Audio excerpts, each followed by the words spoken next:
Hello বন্ধুরা, কল্যাণ university fifth semester Bengali অনার্সের সমস্ত ছাত্রছাত্রী জানাচ্ছি সুস্বাগতম ও অভিনন্দন নতুন একটি ভিডিওতে। আজকের এই ভিডিওটিতে দুটি পার্ট রয়েছে। প্রথমত, তোমরা অনেকজন কমেন্ট করছিলে যে প্রিভিয়াস ইয়ারের কোশ্চেন পেপার নিয়ে আলোচনা করতে, তো কাজেই ফিফথ সেমিস্টার বেঙ্গলি অনার্সের প্রিভিয়াস ইয়ারের কোশ্চেন পেপার নিয়ে চলে এসেছি। এবং তার সঙ্গে সঙ্গে আর একটা পার্ট হচ্ছে যে বাংলা বইয়ের জন্য তোমরা অনেকেই কোন বইটা কিনবো এই নিয়ে তোমরা কিন্তু কমেন্ট করছিলে। তো দুটো বিষয় নিয়ে আজকে ভিডিওতে আলোচনা করব। কোন বইটি কিনলে খুব সহজেই তোমরা নোট তৈরি করে নিতে পারবে এবং প্রিভিয়াস ইয়ারের কোশ্চেন দেখলে কোন কোশ্চেনগুলি পরীক্ষায় এসেছিলো সেগুলো বাদ দিয়ে কিন্তু খুব সহজে নোট তৈরি করে নিতে পারবে। তো আমি তোমরা এখন দেখছো remedial online class. Remedial online ক্লাসের পক্ষ থেকে তোমাদের সকলকেই স্বাগতম। চ্যানেল নতুন এসে থাকলে অবশ্যই সাবস্ক্রাইব করে নিও পরবর্তীতে ক্লাস পাওয়ার জন্য। তাহলে চলো শুরু করা যাক আজকে সেই সমস্ত দুটো টপিক।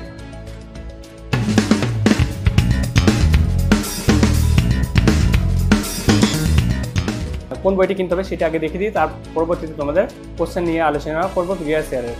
কোন বইটি তোমরা কিনবে নোট তৈরি করার ক্ষেত্রে, তো সেই বইটি তোমাদের সঙ্গে পরিচয় করে দিই। তো বইটি হচ্ছে দেখো বাংলা অনার্স অন্বেষা প্রণব কর্মকারের লেখা। এটা কিন্তু তোমরা কিনে নেবে। এখানে তোমরা HCC 11 এবং HCC 12 তার সঙ্গে DSE 1 এবং DSE 2 তো সমস্ত পেপারই পেয়ে যাবে। তো আশা করছি তোমরা বইটা কিনে নিয়ে খুব সহজে নোট রেডি করতে পারবে।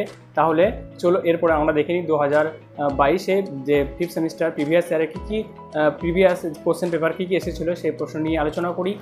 তো বন্ধুরা, তোমরা যদি প্রশ্নটি কিন্তু খাতায় তুলে নাও তোমাদের খুবই সুবিধা হবে। তো দেখো যে তোমাদের পত্র রয়েছে BNGHCCT 11, তো এখানে রয়েছে বাংলা উপন্যাস। এখান থেকে যে সমস্ত প্রশ্নগুলি এসেছিলো প্রথমত সেগুলি তোমরা দেখতে থাকো।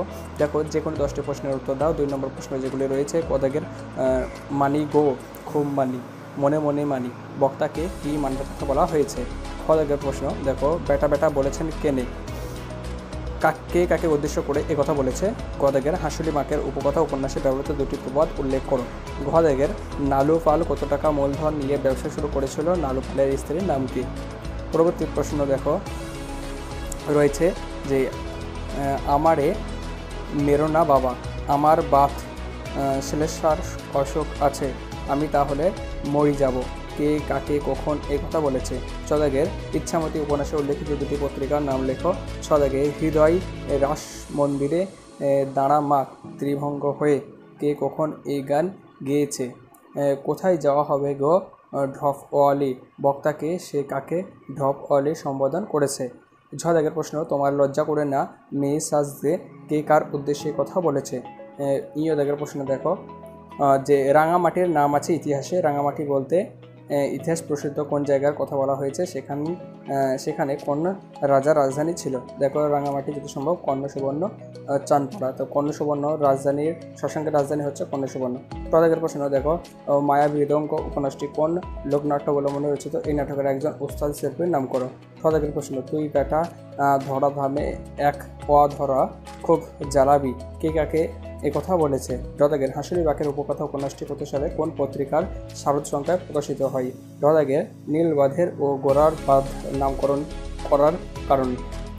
তারপরে অধনয়েদাগের তেরের পালনি কি।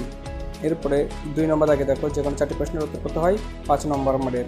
দেখো কদাগের প্রশ্ন হাসুলি বাকের উপকথা উপন্যাসে প্রতীকের ব্যবহার উপন্যাসের শিল্পসত্তাকে অনন্যতা দান করেছে, সংক্ষেপে আলোচনা করো। কদাগের প্রশ্ন নসুবালা চরিত্রটি আলোচনা করে উপন্যাসে তার উপযোগিতা বিচার করো।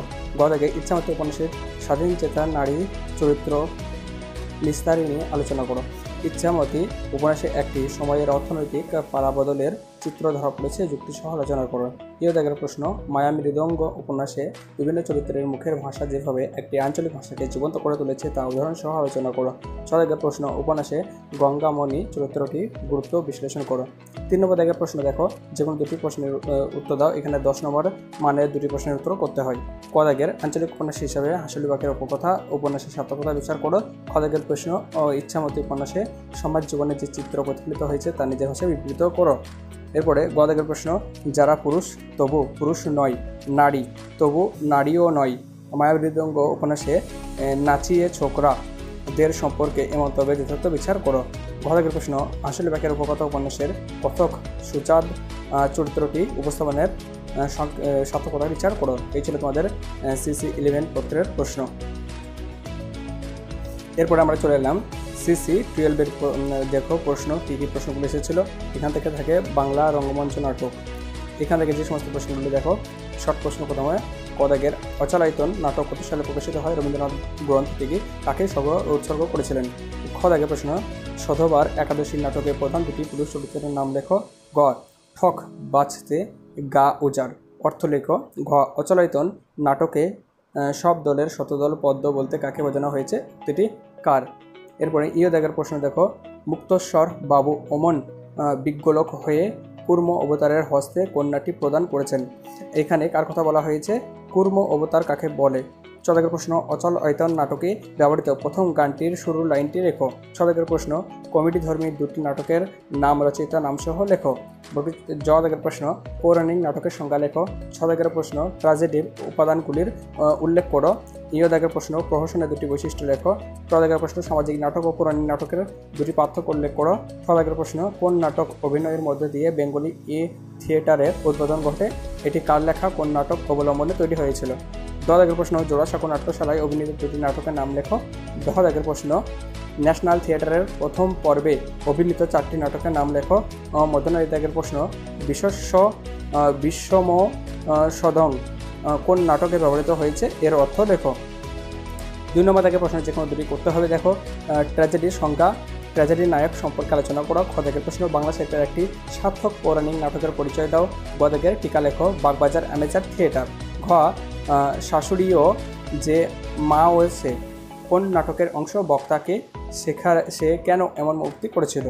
দাগের প্রশ্ন আমি যে পাপ করেছি তার তো প্রায়শ্চিত্ত হলো না, বক্তাকে সে কি পাপ করেছিল, তার প্রায়শ্চিত্ত কীভাবে শেষ হলো। দাগের প্রশ্ন রথেচ বামনং দৃষ্টা পুরজন্ম ন বিদ্যতে কোন নাটকের কি প্রসঙ্গে বলা হয়েছে, বক্তাকে, উক্তিটির অর্থ লেখো।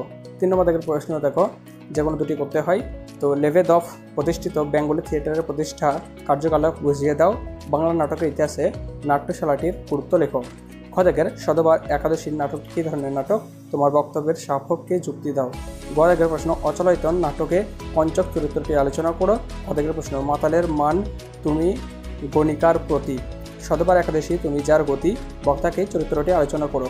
এরপরে আমরা চলে যাব ডিএসসি পেপারে। তো এরপরে আমরা চলে এসেছি ডিএসসি পেপারে। দেখো যে সমস্ত প্রশ্নগুলি আছে ডিএসসি T1 সাহিত্য তত্ত্ব ও সাহিত্য সমালোচনা থেকে। প্রথমে 2 নম্বর প্রশ্ন দেখো, কয় দাগে রয়েছে নব্য ক্লাসিক যুগ বা নিউ ক্লাসিক এজ হিসেবে কোন সময়কালকে ধরা হয়। খ দাগের প্রশ্ন ক্লাসিজমের সাধারণ সূত্রগুলি লিপিবদ্ধ রয়েছে এমন দুটি গ্রন্থের নাম লেখো। গ দাগের প্রশ্ন মধ্যযুগের বাংলা সাহিত্যের 2জন ক্লাসিক কবির নাম গ্রন্থ সহ উল্লেখ করো। ঘ দাগের বাংলা সাহিত্যে আধুনিক ক্লাসিক কাব্য কোনগুলি। দাগের প্রশ্ন বক্রোক্তিবাদের প্রবক্তাকে, তার রচিত গ্রন্থের নাম কি। দাগের প্রশ্ন সোরালিজম এর বাংলা প্রতিশব্দ কি, এই আন্দোলনের উদ্ভব কত সালে হয়। দাগের প্রশ্ন রোমান্টিসিজম বলতে কি বোঝো। দাগের প্রশ্ন আচার্য কুন্তকের লেখা গ্রন্থের নাম লেখো, তার মতে ঔচিত্য কত প্রকার ও কি কি। দাগের প্রশ্ন ভারতীয় কাব্যতত্ত্বের আদিগুরুকে, তার কাব্যের নাম লেখো। দাগের প্রশ্ন অনুকরণবাদকে প্রথম কোন গ্রন্থে স্পষ্ট করে তুলেছিলেন। দাগের প্রশ্ন পাগল তুমি যখন গান করো তখন কেবল আমার মনে হয় অনেক তোমার পাওনা ছিল, কিন্তু কিছু তোমাকে দিতে পারেনি। উদ্ধৃতিটির উৎস নির্দেশপূর্বক কে কার উদ্দেশ্যে একথা বলেছেন লেখো। দাগের প্রশ্ন বঙ্কিমচন্দ্রের বিদ্যাপতি ও জয়দেব কোন প্রবন্ধ গ্রন্থের অন্তর্ভুক্ত, গ্রন্থটি কত খ্রিস্টাব্দে প্রকাশিত হয়। দাগের প্রশ্ন রবীন্দ্রনাথের বিশ্বাস ও অভিনয়ে অনুরূপ ছিল কোন প্রসঙ্গে এই উক্তি করা হয়েছে। দাগের প্রশ্ন এরাও তেমনই হৃদয় নিয়ে ছিনিমিনি খেলে, এরাও বলতে কাদের কথা বলা হয়েছে। 2 নম্বর যে কোনো 4টি প্রশ্নের উত্তর দাও। দেখো আচার্য ভ্রমণের মতে রীতি কয় প্রকার ও কী কী, তিনি অলঙ্কারকে কাব্যের আত্মা না বলে রীতিকে কেন কাব্যের আত্মা বলেছেন, সংক্ষেপে লেখো। দাগের প্রশ্ন রোমান্টিসিজমের বৈশিষ্ট্য সম্পর্কে সংক্ষেপে আলোচনা করো। দাগের প্রশ্ন সোরালিজমের 4টি বৈশিষ্ট্য উল্লেখ করো। দাগের প্রশ্ন সেও এক অপরূপ সৃষ্টি, লেখক কার সম্বন্ধে এরূপ বলেছেন, অপরূপ সৃষ্টি বলার কারণ কি। দাগের প্রশ্ন দেখো জগতের মাঝে কত বিচিত্র তুমি হে, তুমি বিচিত্র রূপিণী, উক্তিটির গুরুত্ব রবীন্দ্র সাহিত্য কতখানি। দাগের প্রশ্ন অথবা বলা উচিত সৌধ রচনা অসমাপ্তই রয়ে গেল কবির মৃত্যুকালে, তাৎপর্য ব্যাখ্যা করো। 3 যে কোনো 2টি প্রশ্নের উত্তর দাও। ক ক্লাসিজমের উদ্ভব ও বৈশিষ্ট্য সম্পর্কে আলোচনা করো। খ ন্যাচারালিজম এর সংজ্ঞা ও লক্ষণ সম্পর্কে আলোচনা করো। গ দাগের আধুনিকতা ও রবীন্দ্রনাথ প্রবন্ধ অবলম্বনে রবীন্দ্র কাব্যদর্শন সম্পর্কে প্রাবন্ধিক আবু সঈদ আইয়ুব যে অভিমত ব্যক্ত করেছেন তা সংক্ষেপে আলোচনা করো। ঘ দাগের প্রশ্ন রক্তকরবী 3জন প্রবন্ধে নামকরণের সার্থকতা আলোচনা করো। তো এটা ছিল ডিএসসি T1 পত্রের। এরপর আমরা চলে যাব ডিএসসি 2। ডিএসসি 2 পত্রে দেখো যে সমস্ত প্রশ্নগুলো এসেছিল। নম্বর, কবি শামসুর রহমানের পৈতৃক নিবাস কোথায় ছিল? শামসুর রহমানের পেশা কী ছিল? খদাগে স্লোগান মুখর ঝাঁঝালো মিছিলটি কেমন? বন্ধুর হাতে কি জলজল করছিল? গ, সাপে কাটলে টের পাই না, সিনেমা দেখে গান গাই না, কার লেখা কোন কবিতার অংশ? তোমার মতো চোখ থাকবে কোন কবিতার অংশ? কবি কী ধরনের চোখের কথা বলেছেন? ইয়ে দেখের প্রশ্ন, ওদিকে বিশ্ব বিশ্বস্ত বিষাদ ঘিরে আছে নদীমাতৃক বাংলাদেশ, কার লেখা কোন কবিতার অংশ? চ, কবি দাউদ হায়দার কোথায় জন্মগ্রহণ করেন? তিনি নির্বাসিত হয়েছিলেন কেন? তারপরে 6 দাগের প্রশ্ন, সে আসে নাই, হয়তো সে আসবেও না, কার লেখা কোন গল্পের অংশ? এখানে সে বলতে কার কথা বলা হয়েছে? জ, এবার চিরদিনের জন্য বুড়ো চোখ নিমিলিত করে কথিত অংশে কোন বুড়োর কথা বলা হয়েছে?